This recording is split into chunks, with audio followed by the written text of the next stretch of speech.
Apple আমি বহুতে খাওঁ আৰু আমাৰ বহুতৰ মাজত প্ৰিয় হৈছে আপেল আৰু আমি খোৱা আপেলবোৰৰ অধিকাংশই আহে হিমাচল প্ৰদেশ নতুবা কাশ্মীৰৰ পৰা। কিন্তু মই যদি কওঁ যে আমাৰ অসমৰ যোৰহাটতো এখন বিশাল আপেলৰ বাগিচা আছে, আপোনালোকে হয়তো বিশ্বাস কৰিবলৈ টান পাব।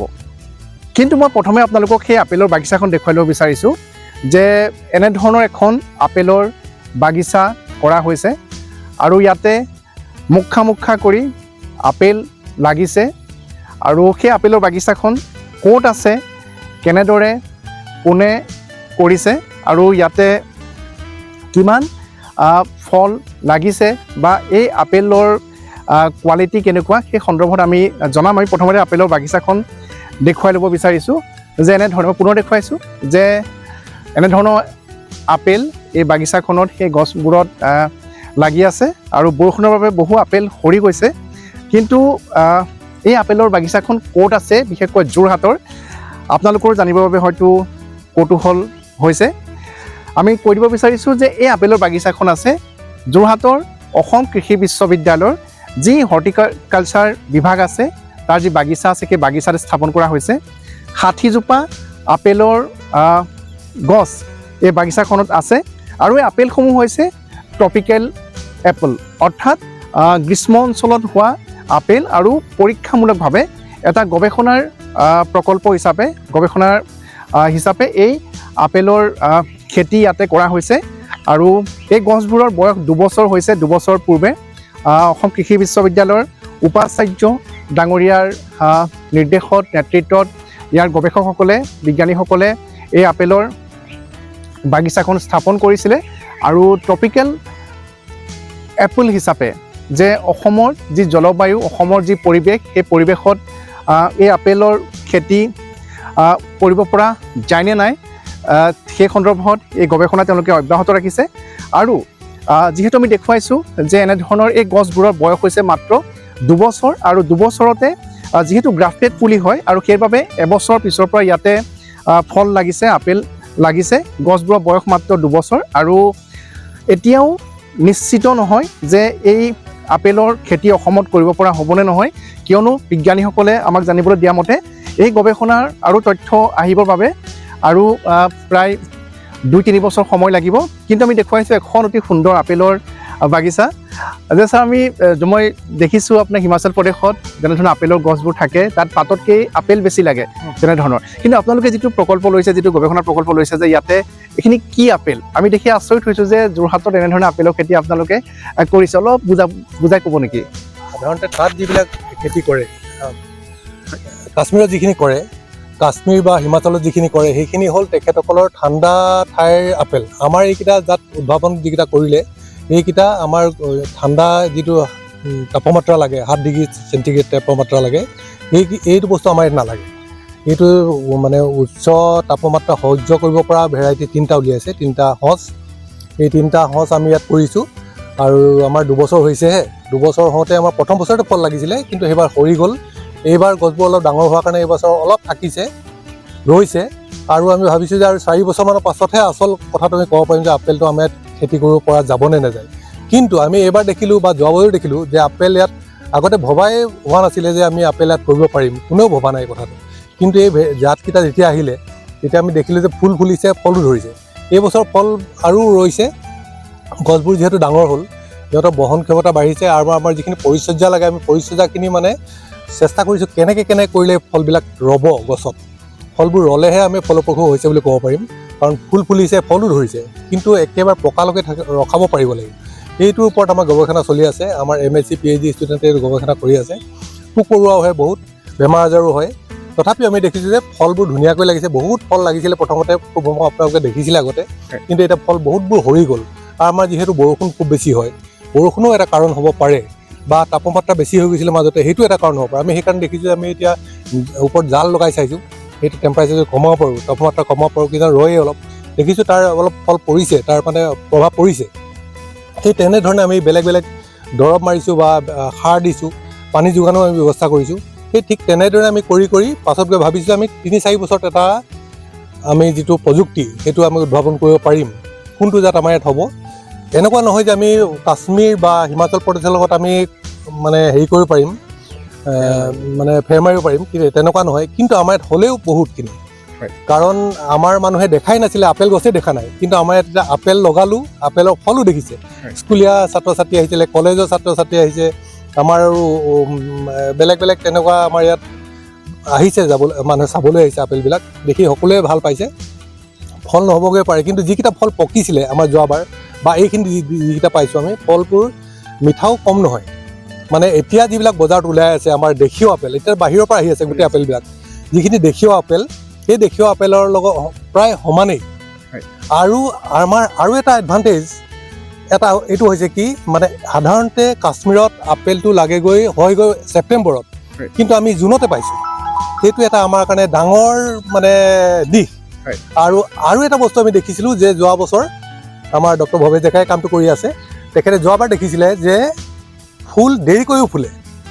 আমাৰ সাধাৰণতে ফুল ফুলে আমাৰ মাৰ্চ এপ্ৰিলৰ পৰা আৰম্ভ হৈছে ফুল ফুলাটো, কিন্তু আমি দেখিছোঁ ফুল দেৰিকৈ ফুলে। তেনেকৈ যদি দুটা আমি ফুল ফুলা পাওঁ বতৰ এটা, সেইটো আমাৰ কাৰণে এটা ডাঙৰ মানে বতৰ আৰু ভাবি আছোঁ আমি যে আমি পিছলৈ ভাল ফল এটা দিব পাৰিম। মই আপোনাক জানি ডক্টৰ ভৱেশ ডেকা ডাঙৰীয়া আছে, মই জানিব বিচাৰিম যে আপোনাৰ তত্বাৱধানতে এইখিনি ইয়াতে হৈ আছে, আমি যোৱাবাৰ আহোঁতে দেখা পাইছিলোঁ। অলপ ক'ব নেকি যে আপেলৰ প্ৰজাতিকেইটা কি, নাম কি হয়, আৰু কেনেধৰণে আপোনালোকে যিটো গ্ৰেজুৱেলি কৰি আহিছে সফলতাৰ দিশে আগবাঢ়িছেনে? হয়, নিশ্চয়। আমাৰ ইয়াত জাত 3টা আছে। এটা হ'ল আন্না, এটা HRM99 আৰু এটা গল্ডেন ডৰচেট। মানে আপেলৰ ক্ষেত্ৰত ফল বেছিকৈ লাগিবৰ কাৰণে পলিনাইজাৰ লাগে, গতিকে সেইটো জাতো আমি কৰিছোঁ। সেই জাতটো আমাৰ গৰমত হোৱা জাত। আৰু আমি সফলতাৰ ফালে আগবাঢ়িছেনে আপুনি সুধিলে, নিশ্চয়কৈ। কাৰণ আমি প্ৰথম বছৰ ৰোৱাৰ এবছৰ নহওঁতেই ফুল দেখিছিলোঁ, ফুল ফুলিছিলে, ফলো খুব হৈছিলে। হয়তো গছৰ বহন ক্ষমতা বা বতৰৰ কাৰণে আমি যোৱা বছৰ ফল চাৰে কোৱা ধৰণে আমি গোটেইখিনি ফল পকাব নোৱাৰিলোঁ। এই বছৰ তাৰ তুলনাত বহুত বেছি পৰিমাণে গছত আমাৰ উৎপাদন হৈছে। আৰু এতিয়ালৈকে আপোনালোকে দেখিছে, যদিও কিছু ফল সৰি গ'ল, কিছু ফল পকিছেও, আমি পকা ফলো অলপ পাইছোঁ, আৰু টেষ্টৰ ফালৰ পৰাও প্ৰায় একে ধৰণৰ। গতিকে আশা কৰিছোঁ আমি যদি অদূৰ ভৱিষ্যতে যদি আমাৰ যিখিনি সমস্যাৰ সমাধান সূত্ৰ যদি বিচাৰি উলিয়াব পাৰোঁ, নিশ্চয়কৈ আপেল অসমত কৰিব পৰা যাব বুলি আশা ৰাখিছোঁ। কাৰণ কিছু সমস্যাৰ সমাধান সূত্ৰ আমি পাইছোঁ। যোৱা বছৰ যিখিনি সমস্যা হৈছিলে তাৰ কিছু সমস্যাৰ সমাধান পালোঁ। কি সমস্যা পাইছোঁ এতিয়া আমি আলোচনা নকৰোঁ, কিন্তু কিছু সমস্যাৰ সমাধান এতিয়াও আমি চেষ্টা কৰি আছোঁ। সাৰ কিমান লাগিব, কেতিয়া পানী দিব লাগিব, প্ৰুনিঙৰ দৰকাৰ। আপেল খেতিটোত প্ৰুনিং খুব দৰকাৰ, গছজোপাৰ যিটো শ্ৰীবৃদ্ধিখিনি ভালকৈ হ'বৰ কাৰণে। গতিকে প্ৰুনিং কোন সময়ত কৰিব লাগিব, কিমান পৰিমাণে প্ৰুনিং কৰিব লাগিব, সেইখিনিৰ ওপৰতো আমি কাম কৰি আছোঁ। গতিকে এই গোটেইখিনি কাম হৈ উঠিলে আমাৰ লগত আৰু বিজ্ঞানী জড়িত আছে, ডক্টৰ বিকাশ হাজৰিকা জড়িত আছে, তেখেতৰ আণ্ডাৰত ষ্টুডেণ্টে কাম কৰি আছে। গতিকে আমি এটা টীম হিচাপত কাম কৰি আছোঁ। আশা কৰিছোঁ যে আমি কিবা এটা সুফল দিব পাৰিম অসমৰ খেতিয়কক। মোৰ যদি কিছু মনত পৰিছে যে অসমৰ পৰা ভোট জলকীয়াৰ বীজ নি হয়তো মেক্সিকোত খেতি কৰি সফলতা অৰ্জন কৰিছিলে, গ্ৰীণ হাউচৰ ভিতৰত কৰি। আমাৰ অসমৰ যিটো ভোট জলকীয়া বা নগা জলকীয়া, ইয়াৰ পৰা তেওঁলোকে গুটি নি পেলাই সেইটো সফলতা অৰ্জন কৰি আমি দেখা পাইছিলোঁ, হয়নে? গতিকে জম্মু কাশ্মীৰ বা হিমাচল প্ৰদেশৰ আপেল যদি অসমৰ দৰে আমি যিটো গৰম পৰিছে বৰ্তমান বা যেনেধৰণৰ বৰষুণ হৈছে, তাৰ মাজতো কিন্তু আমি দেখুৱাইছোঁ যে এই আপেলৰ গছখিনি কিন্তু তেখেতসকলে, ইয়াৰ বিজ্ঞানীসকলে জীয়াই ৰাখিবৰ বাবে সক্ষম হৈছে। আমি দেখুৱাব বিচাৰিছোঁ যে আপেলৰ গছবোৰৰ বয়স হৈছে মাত্ৰ 2 বছৰ, আৰু 2-3 বছৰ সময় লাগিব, যিহেতু বিজ্ঞানীসকলে ইয়াৰ যিখিনি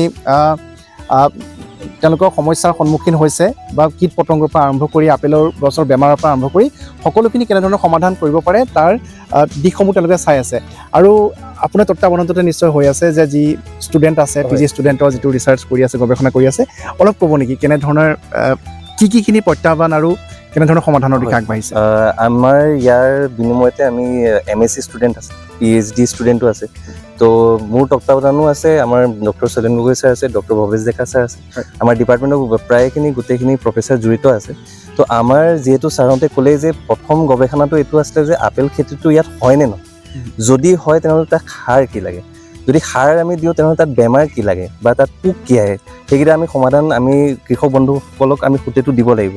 তো আমি তাৰ পৰাই আমি কি কৰিছোঁ, ফাৰ্টিলাইজাৰ পৰা লৈ আমি কেমিকেলছ পৰা লৈ আমাৰ পেষ্টিচাইড, আমাৰ গোটেইখিনি যোনখিনি গৱেষণা আছে, আমি এটা ক'ব গ'লে হোলচাম পেকেজ, আমি আপোনাক এটা পেকেজ এটা দিম আফটাৰ 4 years। যেতিয়া এইটো হ'ব যে আফটাৰ 4 years আমি আমি ফাৰ্মাৰক ক'ব পাৰিম যে আপোনালোকে এইটো দিয়ক বা এইখিনি আপোনালোকে ট্ৰিটমেণ্ট কৰিলে বা এইখিনি আপোনালোকে যদি পেষ্টিচাইড কেমিকেল কৰে তেনেহ'লে এইটো খেতিটো ছাকচেছফুল হ'ব। আৰু যিহেতু ছাৰে ক'লে যে এইটো হয়তো এনেকুৱা নহ'ব পাৰে যে কাশ্মীৰৰ আপেলৰ লেখীয়া মিঠা নহ'ব পাৰে, কিন্তু আমি এনেকুৱা এইটো নতুন ভেঞ্চাৰ কৰিব পাৰোঁ যে এইটো কম মিঠা হ'লে আমি ইয়াক জেলি হিচাপে লগাব পাৰিম, আমি আচাৰ হিচাপে বনাব পাৰিম। নতুন আমি ভেঞ্চাৰ আৰম্ভ কৰিব বিচাৰিছোঁ। যিহেতু আমি বেলেগৰ খেতি যিহেতু আমাৰ ইয়াত মানুহে ট্ৰাই কৰিয়ে আছে, তো apple why can't be apple be grown, সেইটো আমি ভাবি পেলাই গৱেষণাটো আগবাঢ়ি আমি MSc আৰু PhD ষ্টুডেণ্টত কাম কৰি আছোঁ। হয়, ধন্যবাদ জনাইছোঁ। আৰু ছাৰে এটা কথা কৈছিলে যে মানে এবছৰত দুবাৰ ফুল ফুলিব নেকি, যে ফুলিব পাৰে সেইটোহে ভাবিছোঁ আমি, কাৰণ দেখা গৈছিলে যোৱা বছৰ দেৰিকৈ ফুল ফুলিছে, আমাৰতো আগতীয়াকৈ ফুল ফুলিছে, বহুত আগতীয়াকৈ ফুল ফুলিছে।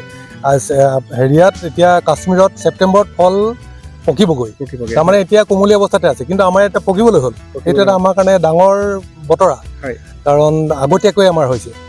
আমি এইটোও চাব পাৰোঁ যে পাছলৈ যে আমি ফলটো অলপ পিছুৱাই দিব পাৰোঁ নেকি। যদি ফলটো কেনেবাকৈ পিছুৱাই দিব পাৰোঁ ফুল ফুলাটো, তেতিয়াহ'লে আমি দেৰিকৈ যদি কৰিব পাৰোঁ তেতিয়া খুব সম্ভৱ আমি ফলটো ভালকৈ পাম। এতিয়া সৰি গৈছে বৰষুণৰ কাৰণে, হাই টেম্পাৰেচাৰৰ কাৰণে, টেম্পাৰেচাৰ বাঢ়ি যোৱাৰ কাৰণে সৰি গৈছে, এইটো এটা সম্ভাৱনা আছে। এই গৱেষণা চলি আছে, বিভিন্ন দিশত আমি গৱেষণাটো চাওঁ, মানে নভবা ধৰণেও কিছুমান ভাবিব লাগিব। কাৰণ কোনেও ভবা নাছিলে যে আপেল গছ ইয়াত হ'ব, আপেল গছ থিয় হৈ থাকিব নেকি, সেইটোও ভবা নাছিলে মানুহে। কিন্তু এতিয়া আমি দেখিলোঁ ফুলো ফুলিলে, ফলো ধৰিলে, ফলো পকিছে কিছুমান। সেইটো অৱস্থা আমি পাইছোগৈ এতিয়ালৈকে। ধন্যবাদ জনাইছোঁ।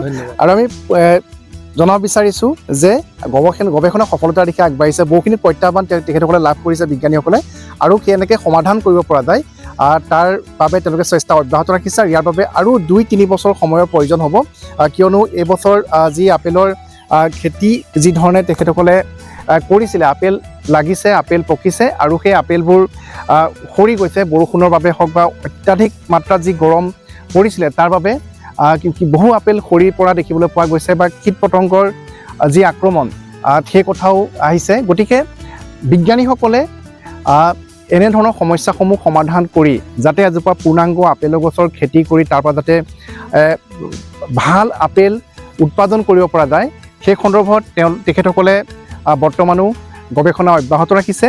আৰু এই সকলোখিনি সমস্যাৰ সমাধান কৰি এটা ফলাফলত উপনীত হ'বৰ বাবে আৰু 2-3 বছৰ সময়, অৰ্থাৎ 2026 শেষৰ ফালে বা 2027 চনত তেখেতসকলে এটা নিৰ্দিষ্ট সিদ্ধান্তত উপনীত হ'ব পাৰিব বুলি আমাক জানিবলৈ দিছে।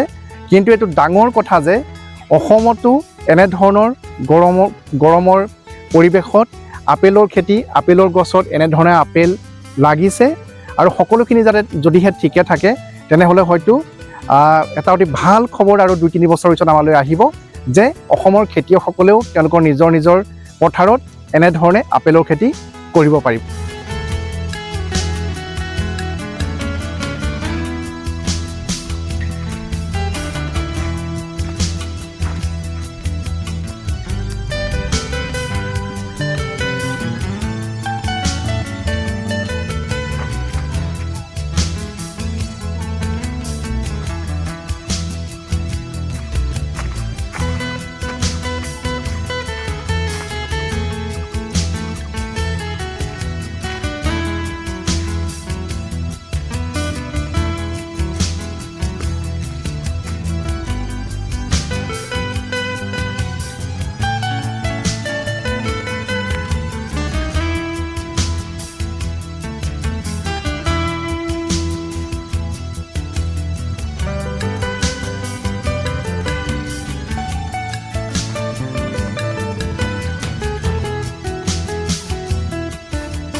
তো এতিয়াই আমি একো ক'ব পৰা হোৱা নাই। আপেলৰ মই বিশ্ববিদ্যালয়ত জইন কৰাৰ পিছতে আমাৰ বিজ্ঞানীসকলক মই কৈছিলোঁ যে আমি আপেলৰ কেইবাটাও ভেৰাইটি আছে।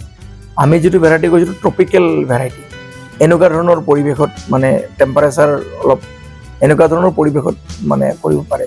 কিন্তু আমাৰ অসম তথা উত্তৰ অসমৰ এটা মানে সমস্যাটো হৈছে কি যে আমাৰ বৰষুণ হৈ থাকে আৰু আপেল সাধাৰণতে কাশ্মীৰত ছেপ্টেম্বৰত হাৰ্ভেষ্ট কৰে আৰু আমাৰ ইয়াত ইতিমধ্যে ফ্ৰুটিং হৈ গ'ল, ধুনীয়া ফ্ৰুটিং হৈছে, এনেকুৱা চাইজ এটা হৈছে আৰু এইটো মই ভাবোঁ জুলাইৰ শেষৰ ফালে বা আগষ্টত মানে তাক হাৰ্ভেষ্ট কৰিব পৰা যাব আৰু সেই সময়ত আমাৰ বৰষুণ হৈ থাকিব।